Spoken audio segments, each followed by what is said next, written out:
Y'all ready? For some freedom loving, country living, self-reliant Americans in action. Rob and Sherry know just what you're looking for. They got cooking, building, installation, and so much more. He'll be coming down the mountain, won't he? This fella ain't no phony. You can know what he knows, one video at a time. RangerRob, country living. RangerRob, country living. RangerRob, country living. RangerRob, country living.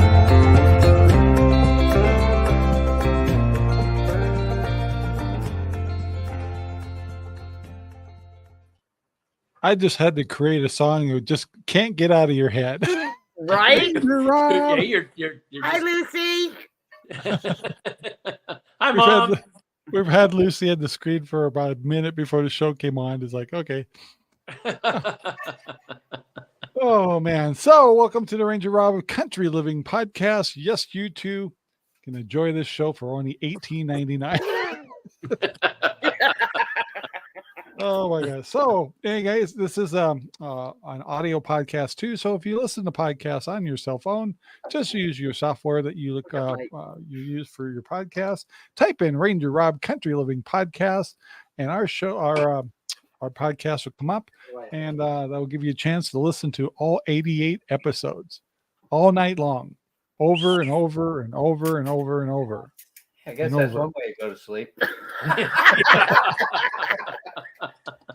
So yes, the other thing that's going on is we're also on Crooked River Ranch Radio on Sundays at 8:00 in the evening, and so there. We don't have Rev today, so we can't harass him. So while we can still harass him, I was gonna say, yeah.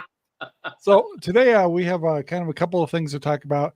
We're going to give the main floor to John in a few minutes because if you guys didn't know better, John is what's the proper name of your farm? We call it Person's Apple Farm. Person's Apple Farm.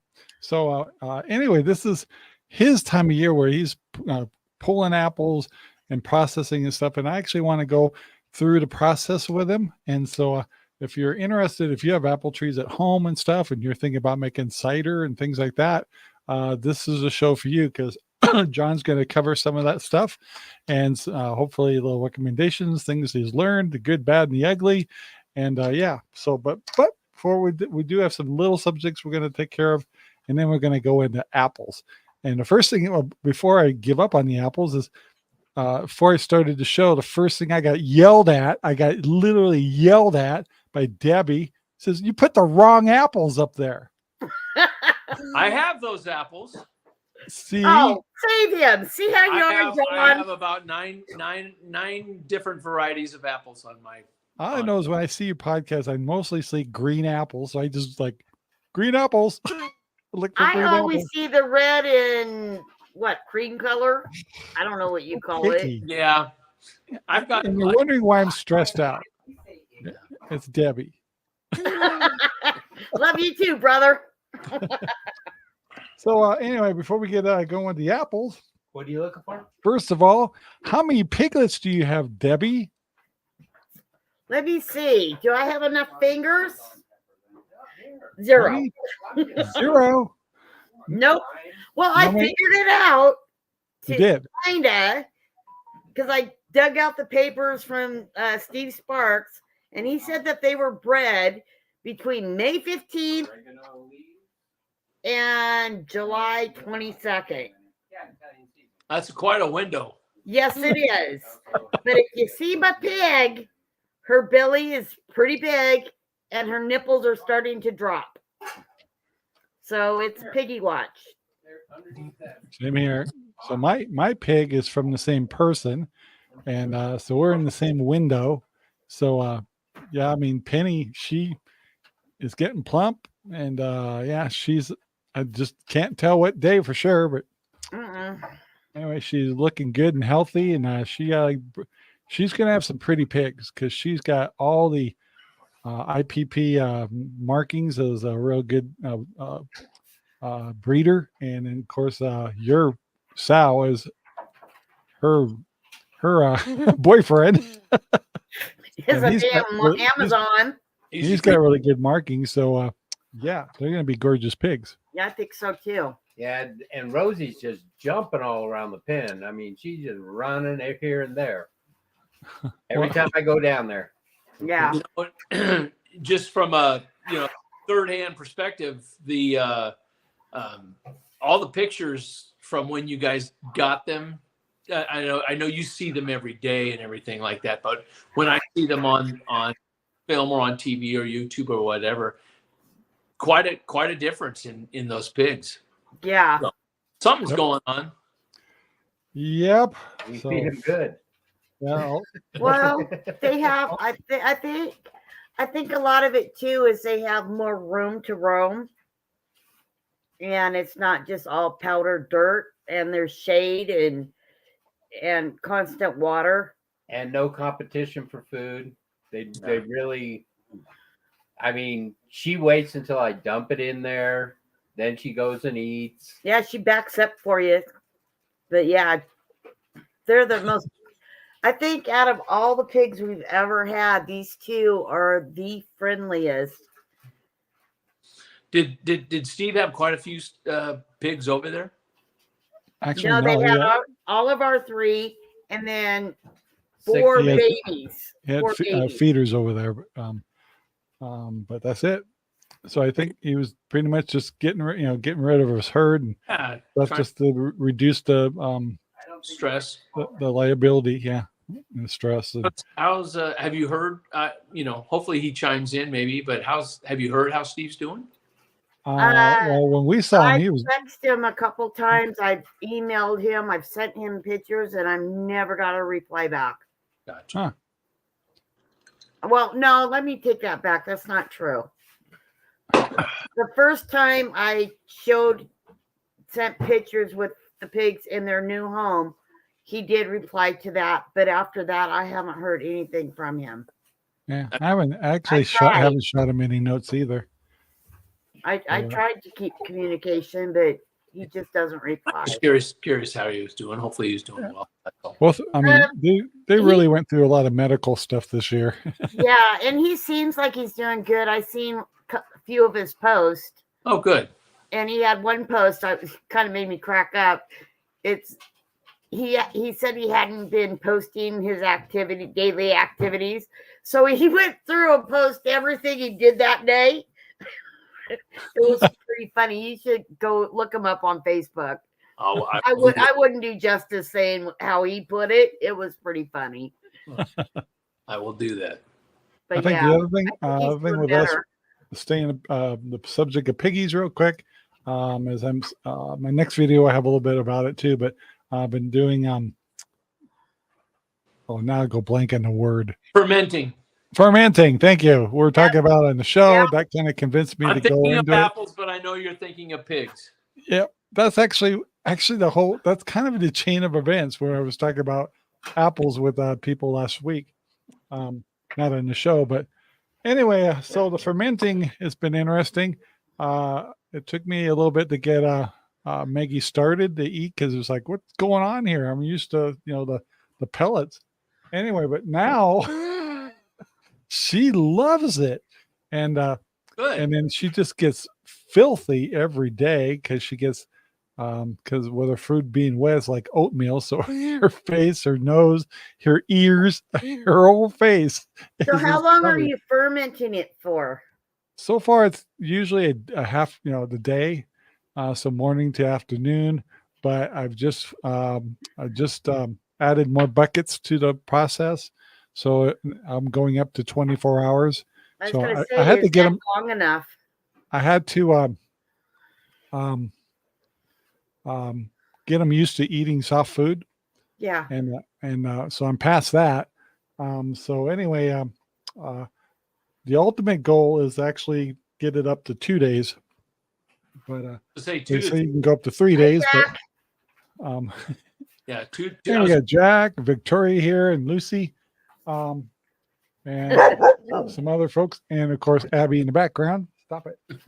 So I gotta admit, Abby's going through a stage. So when she wants something or attention, she's got this new thing of barking right next to me, and so she doesn't care if I'm on a podcast or not. So anyway, so I apologize if I have a barking dog, but she's learning. That's okay. I got a brother back here who keeps yakking. Yeah.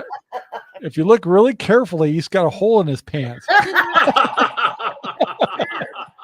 He's not looking. Like, are you really believing him? Like, someone's got to tell him. He's like, you won't tell him, but boy, it's a big rip in the back of his pants. Behind John.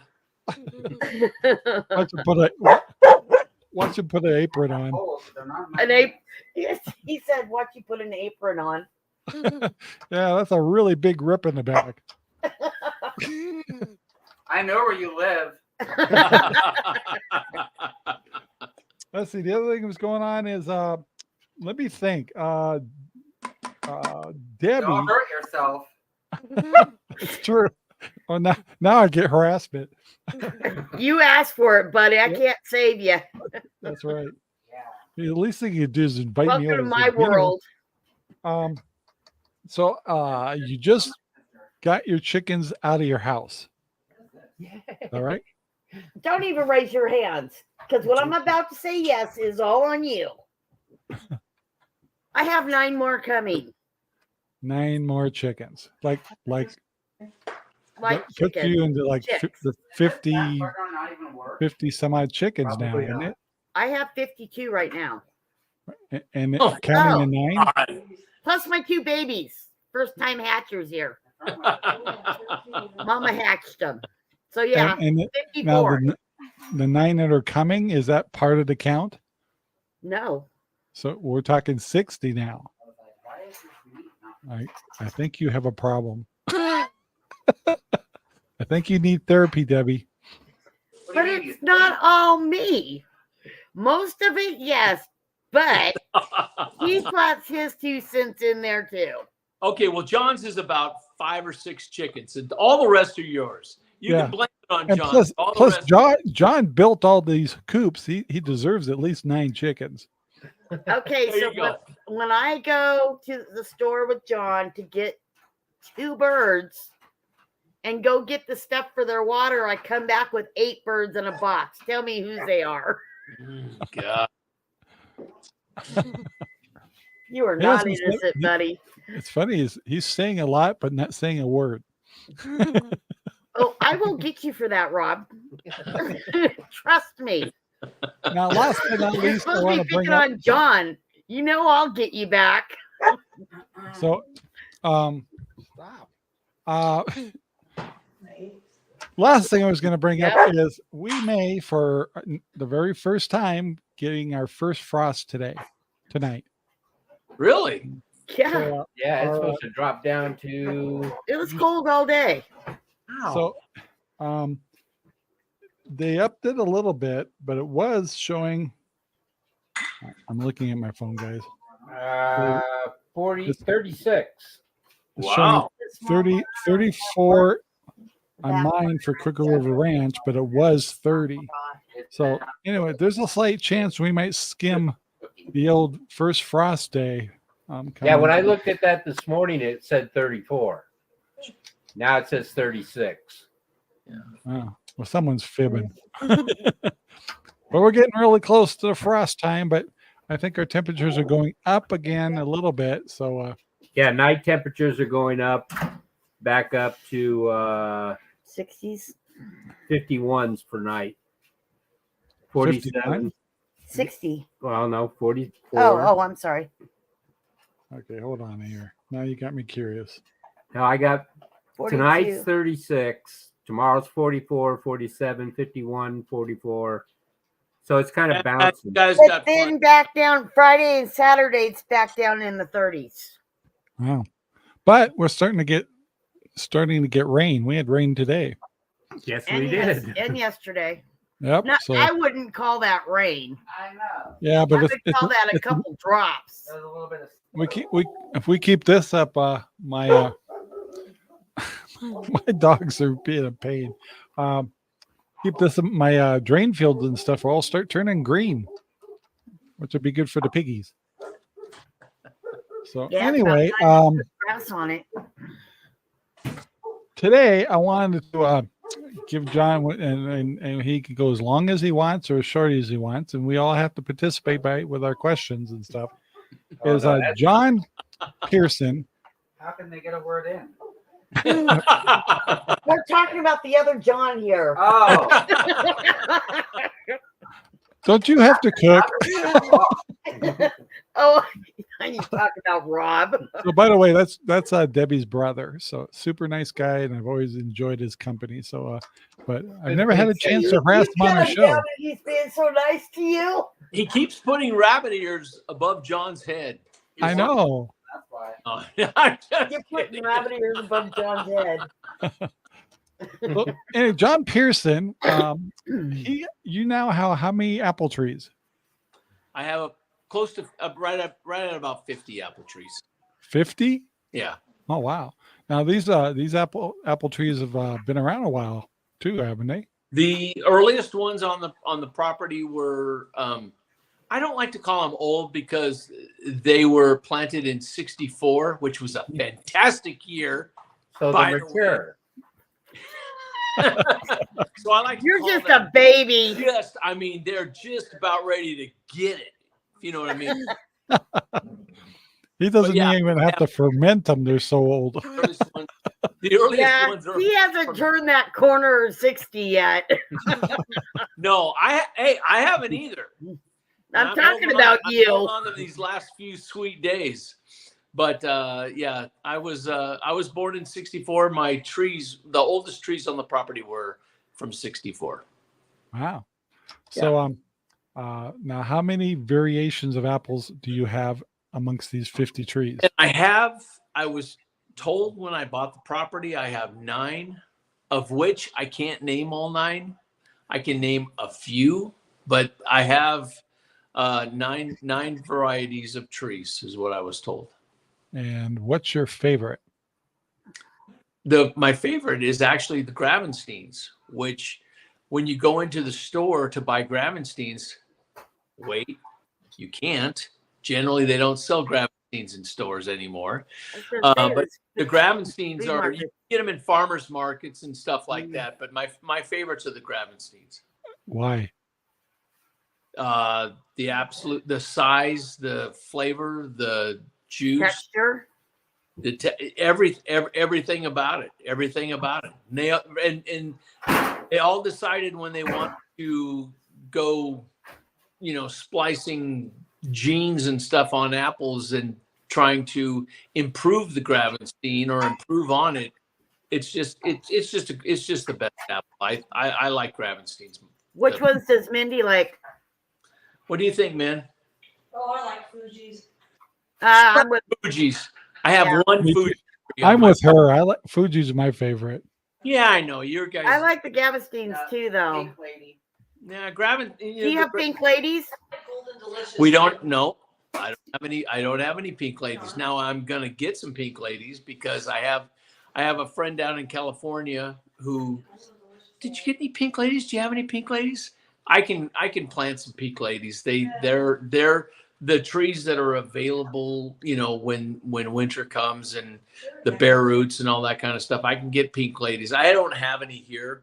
The ones I have are like Empire and Arkansas Black, and I have Gravensteins. I have let's see here. I'm going blank, but I have russet. I have an apple that looks like a russet potato. It's called a russet.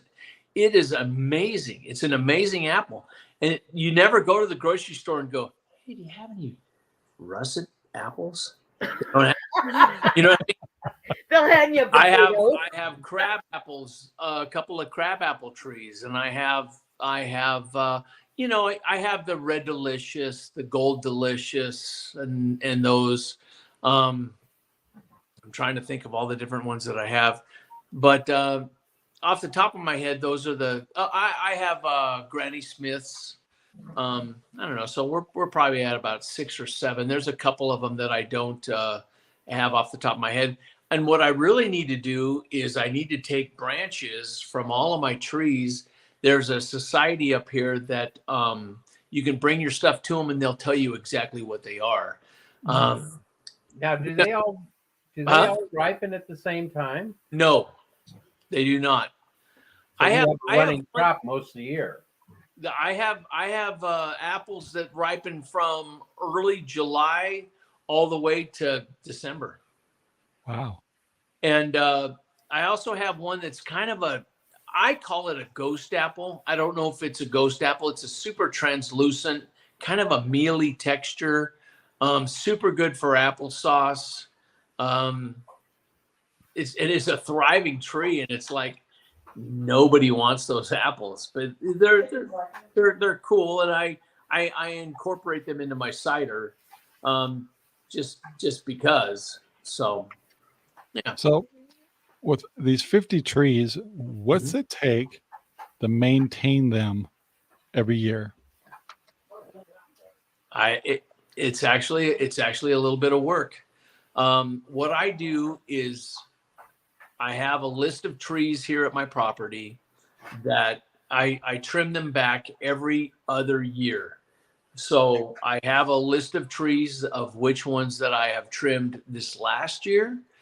And when the apple season is done, which is gonna, on some of them, they're ready to get going. I start trimming them back. In the fall, right? What's that? In the fall? Not necessarily. I start trimming them back. Yes, mostly when it starts cooling down. But you don't have to wait on an apple tree like they usually thought. Once it loses its leaves and all that kind of stuff, you can literally, once it's dropped its fruit, it's game. It's game on. It's time to trim that tree if it needs to happen. So you don't have to wait till it's gone dormant or anything like that. And that gives it a little bit better jump start in the spring when it starts to, because it's had a little bit of time to grow since it's been trimmed back. Mm. Yeah. So when you do all the trees get trimmed, or is it just certain varieties? I trim all the trees. All the trees get trimmed. I have probably out of the 50, I have 30 that I do one year and about 20 that I do the next. And I trim them every other year. I stagger those. Mm-hmm. And what I do is I trim them back to the main branches. I trim them back. I take way longer than anybody should normally take to trim. That was what's going to be my next question: is how I long look at every branch. I look at every branch. I look at every bud. It drives Mindy absolutely crazy. How long does it take you to do one tree? It can take anywhere from an hour to a day. So with these, And how long does it take Mindy? It takes Mindy 5 minutes. no time at all to tell me that she needs something done during the day that I'm doing trees. Mindy But does not. Do you ever take the branches you get from those trees and make chips out of them and sell them as for smokers? I could, Oh, and maybe down the road, that's a nice avenue to take. Myself personally, I take all the branches, I lay them down and stack them up. I have a grapple on the front of my tractor that will pick up massive amounts. I take them back to the burn pile and I set them up for burning, and I burn them. I think all those people that own smokers could utilize your branches. Well, hey, you know what? Anybody listening who would like to come get some branches. That's when right. they could get a hold of me, and that's not a problem. I would load them up with Yep. my. We're talking $20-$30 a branch. No, I'm talking. Get them. And give you a hug. We can hit the front porch, and we can hit the front porch taps. It is something that down the road, you absolutely could do that, but do I know? It's funny because my dad, I miss my dad. When my dad would trim a tree, we always had the city garbage cans to deal with. And so my dad would take a branch of a mulberry tree or whatever kind of tree, and he would cut that thing up into 2-inch pieces. Cut. So you can fit them all in there. Fit them all in the garbage can, right? And so, but the thing of it is I know my dad's with me when I am trimming my trees, and I take these branches and I throw them down, and my grapple will come and pick up, 200 pounds, a massive amount that beyond the bed of a pickup truck, I could pick up apple branches and put them in the back for the burn pile. My dad would be hooting and hollering. I guarantee you. But I do remember my dad. He goes, us as kids, we'd help out with the cutting and stuff. We'd all get little cutters, and 2 to 3 inches, 2 to 3 inches, 2 to 3. And it's like, oh my gosh, It'd take you forever. forever. Yeah. Anyway, when I asked Mindy if I could get my tractor with the grapple, and she said yes, because all things go through Mindy. It was a total game changer. So what's some of the main equipment now that you have or had to get to maintain all these apples and apple trees? Well, to maintain them, you just need good shears. You need good hand cutters, and you want to make sure they're clean. And you want to make sure they're sharp and all that kind of stuff. Myself personally, so far, a decent safe ladder, or ladders, but that's really all I need. I need I have loppers, which the big loppers. I have those. You got to keep them clean. You got to keep them sharp. And I'm serious when I say you got to keep them clean, because when you cut into a tree like that, you have old crappy rusty loppers or cutters. That can cause damage to the tree. It can cause issues to the tree. But no, I keep them clean. I keep I can trim a tree pretty damn quick. So do you pick all your apples, or do you wait till they fall to the ground? No, a lot of them, here's the thing. Myself, what I use the apples for the most part, I press my apples. I could and eventually will, when a few more years when I retire, I will market some of those. There's signs. The guy who lived here prior to me marketed his apples and made money off his apples. Myself personally, I press them.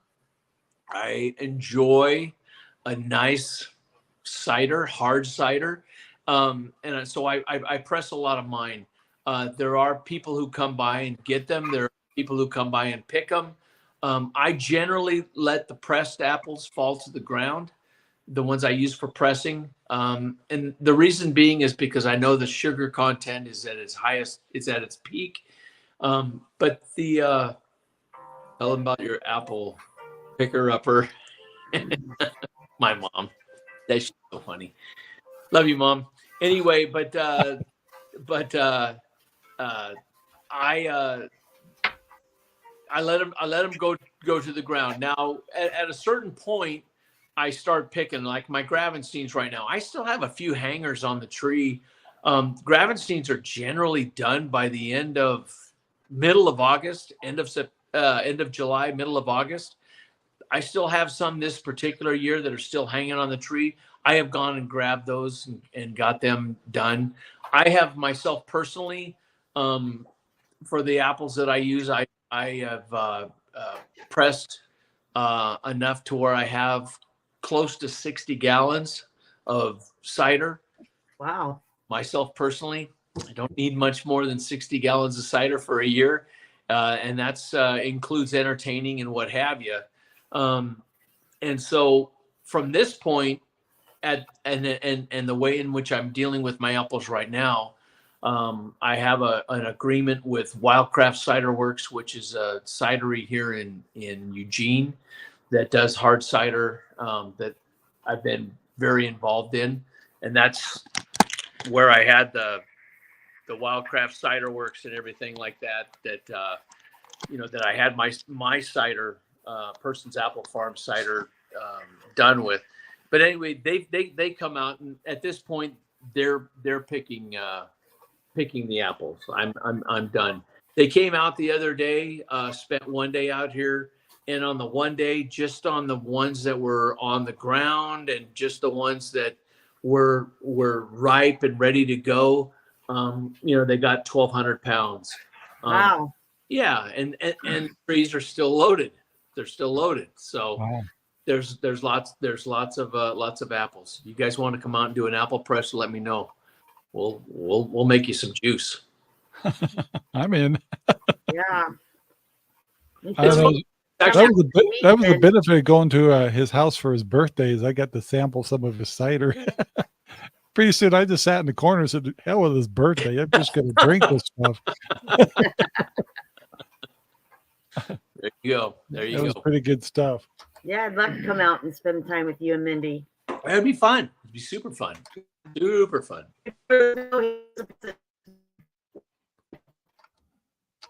So I was going to ask.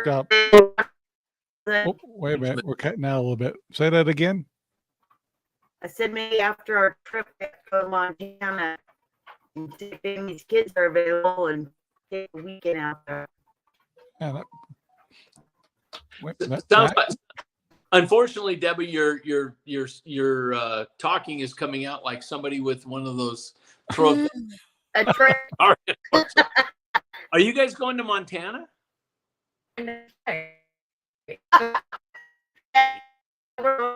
12.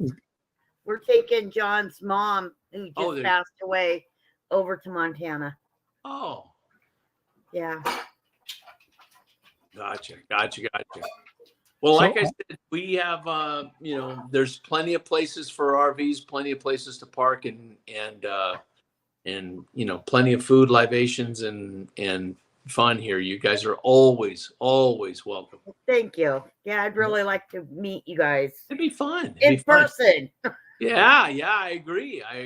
Yeah. Well, I'd have to insist that his son make 3-2-1 ribs again. No, he did a good job. That happened. We'll make that happen for sure. That'd be great. Yeah, he did a really good job in his 3-2-1 ribs. That was fun.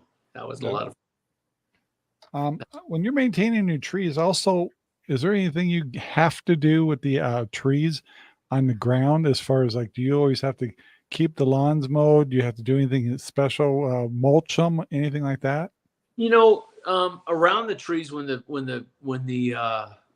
apples are falling, it's nice to be able to, the drops, what I call them, keep the drops up and keep them going. A RangerRob Cider podcast. I'm trying to read the thing. Pearson Farm. Yeah, there you go. She's summing this up. I keep them mowed so that I can get to the apples easily. They have this little device, and it was originally designed to pick up tennis balls on tennis courts, and it's a round cage with a lot of, and my mom was trying to describe it a little bit earlier. Mm-hmm. I tell you what, it is an absolute game changer. You roll this thing over the apples, and it picks up the apples into the middle of this round cage of wires, and all you do is you just roll it over the apples, and they go inside the cage, and then it's got a little lever that that you press, and it opens it up so that the apples can dump out and everything. We keep the grass and everything, and we keep the grass under the trees mowed down so that it's easy to pick up anything that drops.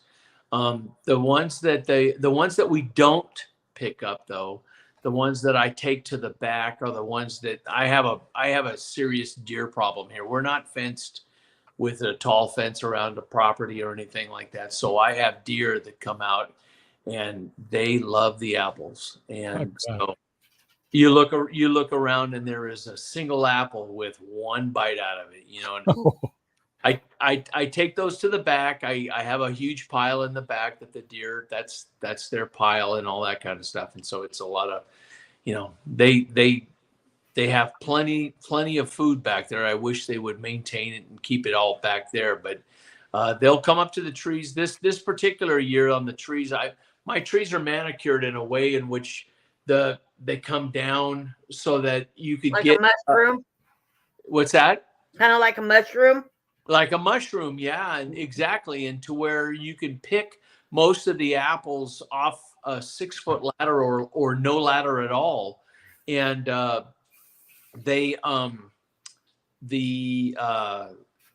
way in which they are, the lower branches, apples grow on horizontal or branches that go down. So if they go horizontal, the apples will grow on them. If the branches go down, the apples will grow on them. The branches that go straight up don't get hardly any apples at all. And so these are manicured to be like a mushroom. Mm-hmm. And but I've been having an issue this year with the deer, bless their hearts and all that kind of stuff. I scare them off, but they've been eating all of the leaves, eating all the lower branches, and they've been pulling all the apples off the lower ones that they can reach without a ladder. Because if they had a ladder, they'd use it. Well, one thing I wanted to kind of go through is the process of making cider. So what initiates your first time, or your first batch of cider, and then what's the process through the year or through the fall as apples are dropping or ripening up? Sure. And then the process of how do you actually process apples, store it, and keep all the cider that you're making? So to get juice out of an apple, I mean, you can take an apple and you bite into it and it's very juicy. But for you to say, hey, I'm going to take this apple and I want to get the juice out of it, it doesn't quite work that way. I mean, when you press apples, it's pressure against the apple, the juice comes out and all that kind of stuff. What you actually need for an apple to release its juice, and it would be like taking an apple, putting it in a food processor. Okay, you put that apple in a food processor, and all of a sudden, the whole food processor is soaking wet. Then you would, if you were to take some cheesecloth or something like that and press that stuff in the food processor, you would get juice. Or if you took an apple and you put it in a Jack LaLanne juicer or something like that, where you actually get juice, it separates the juice from the apple. Myself personally, the way when you press an apple, if you're pressing it with a manual press, or if you're pressing it with a hydro press, which is a water type press, or a bladder press, you have to macerate or scrapple or macerate that apple. And so you take the myself personally, when I first started doing ciders, and I was trying to think, what can I do to try to get this apple ready to press? One of the best things that worked for me, although it was kind of a pain in the ass, and I'm not going to lie, was I set up a little sink. You could buy the 4-foot, 5-foot little sink countertops. You cut a sink into it, and you put a garbage disposal in that sink, and you don't use it for garbage or garbage waste or anything like that. It's just for apples. And if you have the ejection tube coming out of that garbage disposal, you have an ejection tube that comes down, and it just comes out and comes down. And I went and got when I first started doing my apples, I went and got a sink setup. I made a little makeshift sink setup. Wasn't really hooked to water. I had a garbage disposal. It was all brand new, never been used for anything before. I would take the apples and I would cut them into quarters and throw them down that garbage disposal. And the ejection tube, I had them go into a 5-gallon bucket. And eventually it would just eject into that 5-gallon bucket. That 5-gallon bucket would be full. And that apple, the way in which it is like that, is very much the consistency of a super, super coarse applesauce going through at a garbage disposal. And that's kind of what you need. You take it and it goes through. Since then, I bought myself what they call an apple macerator or a scrappler that is a big stainless funnel that goes down to a deal. It's made just for macerating apples, and you fill that up. Once you get that mush or that apple stuff, you fill your 5-gallon bucket. You can either use a crank manual press, and which I have and I've used for years. It's a lot of work, but it's a lot of fun. And you take the mash, you put it in there, and you press it like you're pressing grapes for wine. It's the same type of press. And the hydro press that I have now, I've upgraded to a Spidell 40-liter, 10-gallon hydro press. It's a big bladder press. It's got a big balloon right in the middle of the press. It's got a stainless cage that goes around. You fill the mash into that. You hook it up to a garden hose. It blows up the balloon, which compresses the apple mash to the side of the stainless thing, and the juice, and all that comes out is juice. So that's how I do it. I can literally in 3 hours myself personally, take apples and turn it into 30 gallons in 3 hours or less. You know what I mean? Wow. So when you do this, let's say you got certain types of trees that are just perfect for pulling the apples or picking up the apples. Right. Do you process them immediately once you get them? No. Or are there ways that you store them up or can hold on to them? And it'd be like tomatoes. Yeah, you could freeze a big batch of tomatoes in a freezer. Yeah, but you can make your applesauce months later. right. I mean, you can't really freeze. I mean, maybe you can. I'm not to that point in what I do. You might be able to freeze stuff. No, you can hold the apples. I gather the apples under the apples that fall before they get sunburnt, what they call sunburnt, or start to turn. I will get them picked up. I'll put them in a big bushel. I'll put them in an area that's cool, trying to keep it in the coolest area that I can, and maintain them a little bit. I did find that sugar content, as far as, the higher the sugar content, the higher the alcohol content. And so I have taken the apples, I gather them, I put them in big round. Oh, you can find them in Home Depot and all those things. They have like these 17-gallon red and blue plastic big bin bushels. I'll put them in those. I'll put them in a room that I have over here where it was at one time a canning room, and it's cooler than outside, and they'll last for a week and a half to 2 weeks. But yeah, once they start going, I've done a couple of presses already, and I've already like I said, I already had Wildcraft come out and get some because I don't like things to go into waste. I can only do so much, but yeah, they'll last for, you know, a good couple of weeks. I like to kind of let them sweat a little bit. They get a little bit tacky instead of right off the tree when you grab them, and if you're going to rub them on your chest and eat them, I like to get them to where they're a little more tacky, a little higher sugar content level. That's all. So once you macerate your apples, yeah, then you press them. Now you get this juice, yeah. apple juice. What happens after that? So there's different ways to do it with cider and with anything else.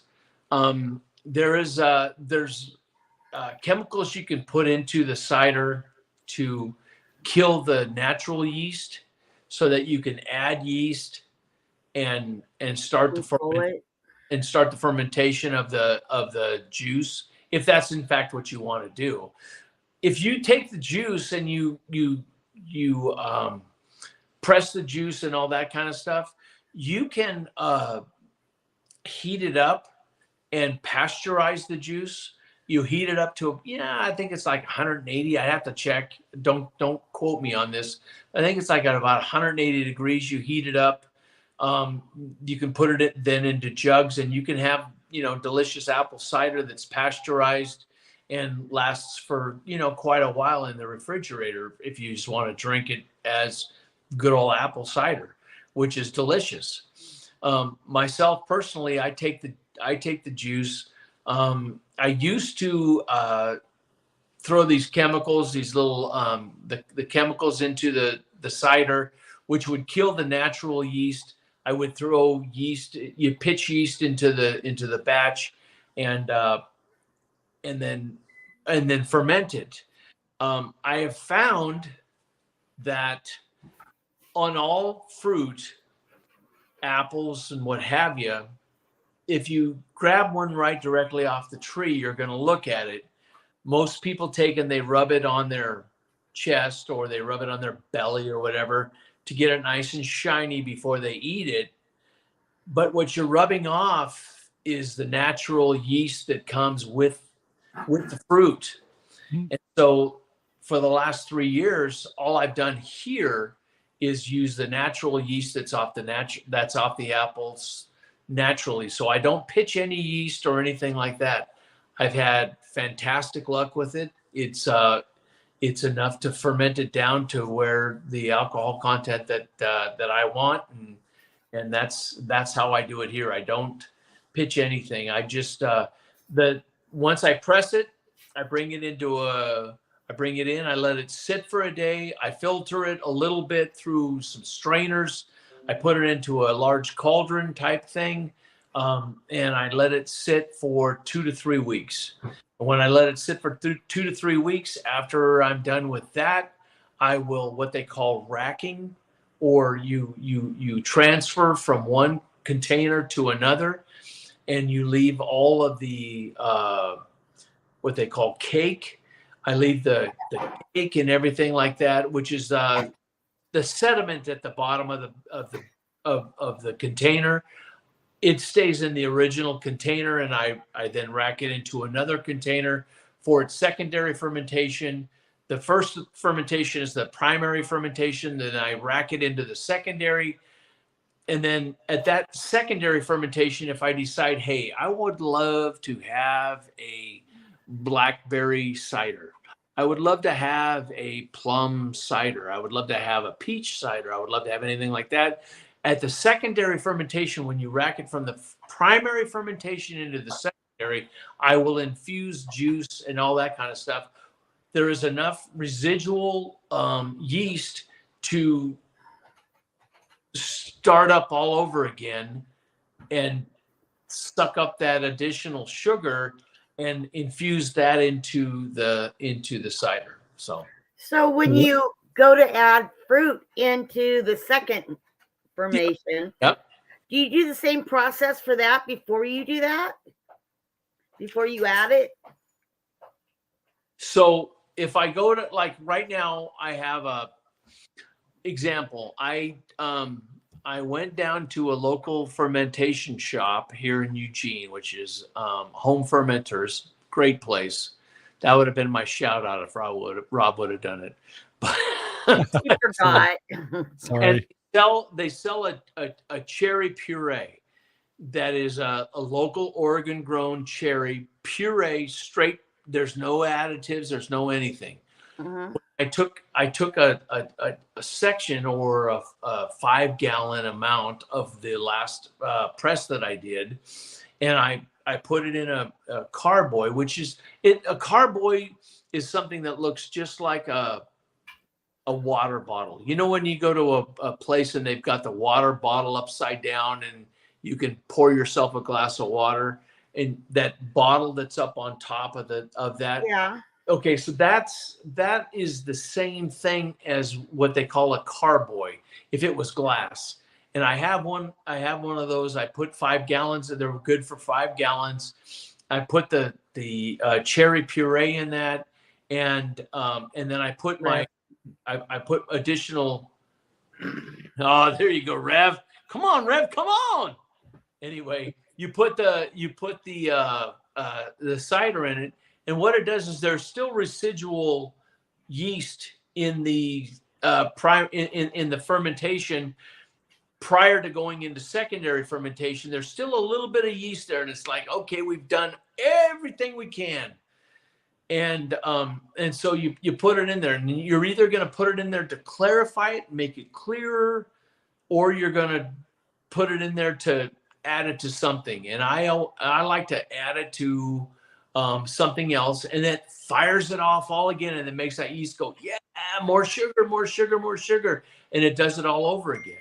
So with the primary fermentation is just it gets the initial fermentation going, it gets the process going, it gets the yeast going. I take it from that main container, and that container can be anything from a 6-gallon bucket with a lid and an airlock on it to a right now I have a 20-gallon big fermenter that I pump off of that into 4 different carboys which are the fermenters. And a lot of them I enjoy a good dry cider myself personally. But I also like to have a little bit. I have a double tap kegerator on my porch.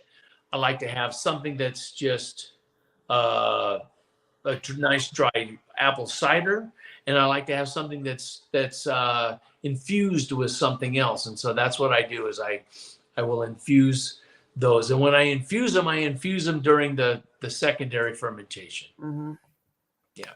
So people like you, Debbie and John and myself, the only kind he'll make for you and for us is infused with prune juice.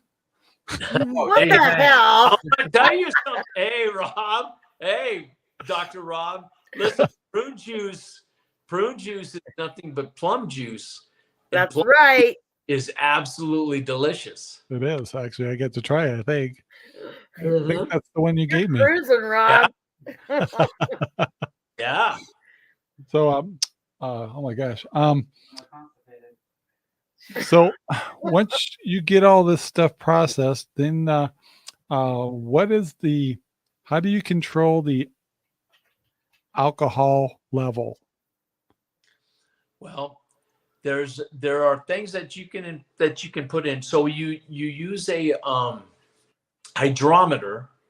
That's what I use is a hydrometer, which when you put a hydrometer in water, it's a little floating. I wish I would have known that you were going to ask, because I would have had one handy.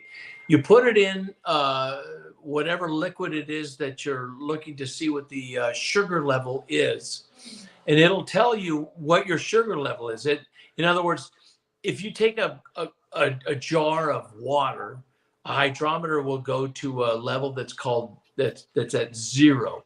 Water is registered at 0. If you take a hydrometer and you put 10 cups of sugar in it, that hydrometer is going to float way higher because it's of the sugar content. And so you take the hydrometer and you put it in the cider, and it tells you what that sugar content is. And that, like the latest batch that I did, you guys saw, maybe saw that quick little fast. I call that a time lapse. There you go. Thank you so much. I was being really, really, really high tech, FYI. Or a time lapse where that particular juice with my hydrometer had me at just a little over 13 and a half, what they call 13 and a half bricks. When you drop it down, it'll give you the brick dimension measurement. It'll also give you the sugar content measurement. It gives you all these different measurements, and it will tell you that if you go from that particular measurement to 0, what your alcohol content will be. So you can stop it at any given time. Myself personally, I let my stuff go all natural. I let it go back to 0. And so this latest batch on that time lapse that you may or may not have saw, that cider will be at 7% alcohol. If it goes, in fact, depends on the sweetness of the apples. I don't add any sugar. People can add sugar. You can add things to boost the alcohol on it, but I don't do that. 4 minutes? Wow. Rob, talk about something other than apple cider. No, I knew that. Can't talk a lot about it. So the other day I called John because a friend of mine was asking about apples. And I'm going, I don't know about apples, but I'll give John a call and I'll ask him a few questions because she wanted to know the process. Well, anyway, so like 45 minutes later on the phone call to John, I'm going, there's a lot of crap here. So I'm realizing, we need to document this. So I actually am thrilled to death that we're able to go through your process, and the fact that I've tasted his cider is delicious. I've seen his trees. It's an area I don't know anything about, and it was like so. It was definitely appropriate for us to finally have a day that we could just let you explain the process of your apples, and it's been enjoyable, and it makes me want to do it. I wish I had apple trees. I'd love to make some of my own cider, but I would just have to go to John's house. Here's the thing. So right now I'm sitting here and I'm eating my mom's famous apple cake. Yum. If you guys want or anything like that, Rob, I will share my mom's apple cake recipe, which is my favorite cake in the entire world. I can't share it on the podcast, but my mom's apple cake. We take you can take local apples, apples from a farmer's market. You can take it from the grocery store and make this amazing apple cake. Said Mama Pearson's recipe to us. What's that? Said Mama Pearson's recipe to us. Oh man, I will do that. Yeah, that'd be great. I will do that. So I hope I covered.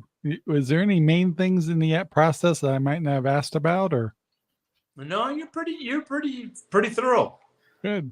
And I'm hoping, I know there's people who are dealing with apples, and I know they have properties that they inherited apples on them or something like that, and probably wanted to do this cider process. I'm hoping this is a good podcast for them to visit.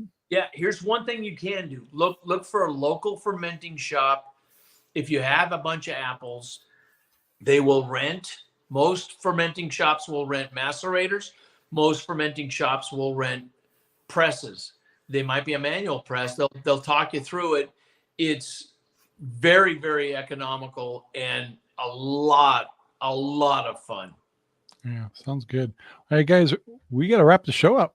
So I want to thank you very much, John. You're very informative. He wasn't one of those want. He went to the point. You really did a good job in your presentation. So thank you so much. I hope this was really helpful to our other homesteaders who are dealing with apples and different kinds of fruits in your yards. And this gives them some some options. So if you have any questions, please leave them in the comments below. And over the time, it could even, these shows go for a long time. So I get comments for months and months and months. So anything Jack that comes wants to along that know goes if to you make John. brandy. No, but I have taken my apple cider and put it in the freezer and made a really good apple jack, which is very, very, very close. Oh, yummy. So guys, thank you so much. Thank you, John, so much for sharing your apple process with us. And of course, all of our hosts, Debbie and John. And thanks for the entertainment from Michael in the background with the hole in his pants. And anyway, we got to go. I'll wrap it up. Can't take him anywhere. Yep. Talk to you later, guys. Graphic. Ranger